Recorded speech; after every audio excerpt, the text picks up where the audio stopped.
secara alamiah memang begini ya. Jadi kalau yang namanya ngaji itu makin lama bukan makin banyak ya. Jadi kalau kita ngajak makan kan makin lama biasanya makin banyak ya. Tapi kalau ngajak ngaji itu memang begitu. Jadi yang datang ngaji nggak cerita, yang nggak datang nggak nanya ya. Jadi yang datang ngaji itu pulang ke istrinya nggak cerita, istrinya yang nggak ngaji nggak nanya gitu.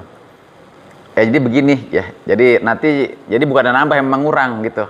Karena yang datang aja berkurang, yang nggak nanya, jangankan datang tertarik juga tidak. Jadi ini memang alamiah. Oleh karena itu kita bersyukur ya Bapak Ibu, kalau Bapak Ibu masih bertahan ya seperti ini, karena ini berarti sudah melampaui makom atmosfer namanya itu.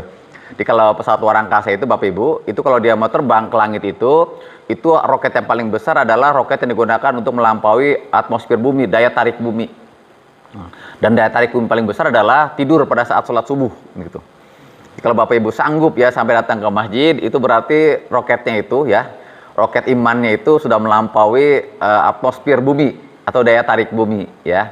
Jadi bersyukur ya, karena nggak semua orang bisa melampaui itu. Amin ya rabbal alamin. Oleh karena itu saya katakan sekali lagi bahwa ngaji seperti ini yang penting istiqomahnya ya, yang penting istiqomahnya ya. Kalau masalah pinter mah saya katakan berkali-kali, yang gak usah pinter-pinter amat, karena kalau Bapak Ibu pulang ngaji pinter, kasihan gurunya ya, terus nggak ngajar lagi, berhenti pengajian. Karena apa? Muridnya pinter semua. Udah begini aja pokoknya ya, ngaji Minggu, Senin lupa, ngaji Senin, Selasa lupa, ngaji Selasa, Rabu lupa, terus bulan ngaji lagi. So kalau setiap ngaji Bapak pulang Ibu pinter, kasihan gurunya betul-betul ya. Jadi kita belajar agama jauh-jauh ya, tinggi-tinggi, muridnya nggak ada karena pinter semua. Jadi yang penting istiqomahnya. Karena mengapa istiqomahnya? Saya katakan sekali lagi bahwa karena kita tidak tahu dari mulut ustadz yang siapa, waktu yang kapan, tepat di mana, pas materinya apa, Allah punya rencana ngasih hidayah. Kan gitu. Jadi bukan masalah ilmu. Kalau ilmu bisa dicari di mana aja sekarang, bisa di YouTube, bisa di Google, bisa ditanya ke guru, silaturahmi banyak. Tapi yang kita tidak tahu adalah ya, dari mulut ustadz siapa, waktu yang kapan, tepat di mana, pas materinya apa, Allah punya rencana ngasih kita hidayah. Kita datang.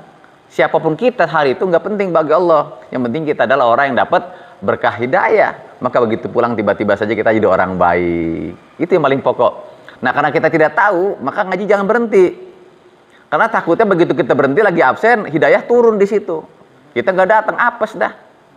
Kan gitu ya. Jadi yang penting sekali lagi istiqomahnya ya. Walaupun ngaji kayak orang udah pinter kita begini ya, sambil nyender, mentuk-mentuk, sambil pulas nggak apa-apa. Ya siapa tahu hidayahnya datang hari ini, sehingga walaupun kita mentuk-mentuk sambil senderan, begitu pulang tiba-tiba saja kita jadi orang baik. Amin ya rabbal alamin.